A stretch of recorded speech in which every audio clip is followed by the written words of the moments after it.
প্রথমেই বলে রাখি, এই আপডেটটা আমি দেবদার একজন খুব বড় ফ্যানের কাছ থেকে পেয়েছি। তাই আমাকে অযথা কেউ খিস্তি গালাগালি দেবে না। বলতে পারো একটা ইনসাইডার আপডেট। ও কোথা থেকে পেয়েছে বাট আমি জানি না, কিন্তু ওর কাছ থেকে আমি আজ অবধি যতগুলো আপডেট পেয়েছি ভাই পরবর্তীতে মিলে গেছে, জাস্ট মিলে গেছে। তাই ও ছাড়া যদি অন্য কেউ আপডেট দিত তাহলে কিন্তু আমি দুইবার ভাবতাম যে তোমাদেরকে জানাবো কি জানাবো না। তাই ও যখন দিয়েছে এই কারণেই কিন্তু আমি তোমাদেরকে জানাচ্ছি ভাই। তা দেবদার খাদান সিনেমায় তো দেবদার দুটো ক্যারেক্টার থাকবে, দেবদাকে দুটো চরিত্রে দেখা যাবে, একটা বাবা ছেলের চরিত্রে। তা শোনা যাচ্ছে এইখানে যে বাবার ক্যারেক্টারটা, ঠিক আছে, ওই ক্যারেক্টারটা নাকি মারা যাবে। হ্যাঁ ঠিকই শুনেছেন, ওই ক্যারেক্টারটা মারা যাবে। প্রতিশোধের আগুনে দেবদার জ্বলবে। খাদানে সিনেমাটা তো কয়লা খনি নিয়ে সিনেমা। তা ওইখানে দেবদার হয়তো বাবাকে মেরে ফেলবে গুন্ডারা, তখন সেই প্রতিশোধ নেওয়ার জন্যই দেবদা ওই কয়লা খনিতে কাজ করবে, এরকম হয়তো কাহিনীটা হবে। বাট যে আমাকে আপডেটটা দিয়েছে, এই আপডেটটা সে শুধু কিন্তু একটা বিষয় বলেছে যে এখানে বাবার ক্যারেক্টারটা মারা যাবে। বাট আমি একটু নিজে থেকে ইমাজিন করে বললাম যে মানে কয়লা খনিতে দেবদা কাজ করবে এবং মানে বাবার প্রতিশোধ নেওয়ার জন্য। হ্যাঁ এরকমই তো হয়, যেহেতু কয়লা খনি নিয়ে সিনেমা, কয়লা শ্রমিক হয়ে কাজ করবে সন্ত্রাস, আমার মানে ইমাজিন করে যেটা মনে হলো সেটা জানালাম। বাট দেবদার মানে দেবদা বলি কেন, বাবার ক্যারেক্টারটা কিন্তু মারা যাচ্ছে এক স্ক্রিনে। খাদান সিনেমায় মানে দেবদার তো দুটো ক্যারেক্টার থাকবে, তা বাবা ছেলের ক্যারেক্টার কিন্তু তোমরা ভাই এক স্ক্রিনে দেখতে পারবে না।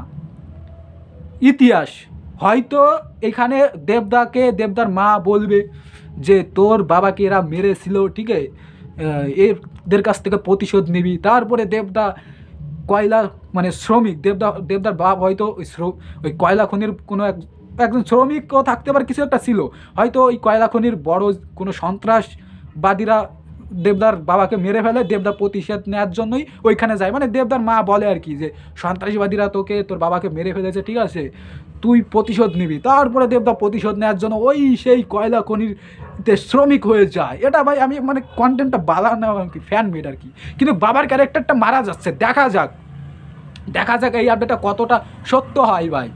মিলে গেলে কিন্তু ভাই আমার কথা মনে করবে কি ওই ছেলের কথা আমি পরে ভাই, এখন এই ভিডিওতে ভাই মানে বলতে পারছি না, ঠিক আছে, নামটা উচ্চারণ করছি না। পরে কিন্তু ভাই মিলে গেলে কিন্তু ভাই আমি ওই ছেলের নাম বলবো এবং ভাই মানে আমাকে কিন্তু তোমরা সবাই হিরো বানাবে, ঠিক আছে। যখন এই আপডেটটা মিলবে তখন বলবে যে হ্যাঁ ওই ইউটিউবারটা বলেছিল যে দেবদার খাদান সিনেমায় দেবদার বাবার ক্যারেক্টারটা, ঠিক আছে, মারা যাবে। তা এই বিশাল বড় আপডেটটাই তোমাদেরকে জানানো ছিল। আর আমরা খাদানকে ভালোবাসি, খাদানের জন্য অপেক্ষায় আছি। খাদান কি হবে, বাংলার কমার্শিয়াল অ্যাকশন সিনেমার যুগ ফেরাবে ভাই খাদান। কি যেন পড়ে গেল ভাই, ঠিক আছে, অ্যাকশন হবে, পড়বে না ভাই, উড়ে যাবে, ছিটে যাবে, হারিয়ে যাবে, আগুন লাগবে, পিছন থেকে ভেঙে যাবে। দেবদা অ্যাকশন সিনেমা নাকি ভাই রিসেন্ট টাইমে ওই মেন্টাল অতটা বিজনেস করতে পারেনি, তাই বলছে যে 2024-এর শুরুটাই খারাপ হলো ভাই। শেষটা ভালো হবে 2024-এর। খাদান 2024-এর কমার্শিয়াল সিনেমার যুগ ফিরিয়ে দেবে, অ্যাকশন সিনেমার যুগ ফিরিয়ে দেবে, হলে লোক ফেরাবে। তা এই আপডেটটাই তোমাদেরকে জানানোর ছিল ভাই। তা সেই ভিডিও শেষে সেই একটাই কথা, ভিডিওটা ভালো লাগলে প্লিজ লাইক কমেন্ট, আর যদি চ্যানেলে নতুন হয়ে থাকো কী করতে হবে, সাবস্ক্রাইব করতে হবে ভাই। সাবস্ক্রাইব করে আমার সঙ্গে থাকতে হবে এরকম ভালো আপডেট পেতে হলে। তা না হলে কিন্তু আপডেট পাবে না ভাই, আমার কাছ থেকে এরকম ভালো আপডেট পাবে, ঠিক আছে, এরকম শকিং আপডেট পাবে। কিন্তু ভাই মিলে যায়, আমি খাদান সিনেমাটা নিয়ে যতগুলো আপডেট দিয়েছি ভাই মিলে গেছে, কিন্তু কেউ বলতে পারবে না যে তোর একটা আপডেট ও মেলেনি। দেখো তোমরা যারা আমাকে ফলো করো তোমরা সবাই জানো যে খাদান নিয়ে যতগুলো আপডেট দিয়েছি প্রতিটা আপডেট মিলে গেছে ভাই, ঠিক আছে। দেখা হচ্ছে পরবর্তী কোনো ভিডিওতে, টাটা।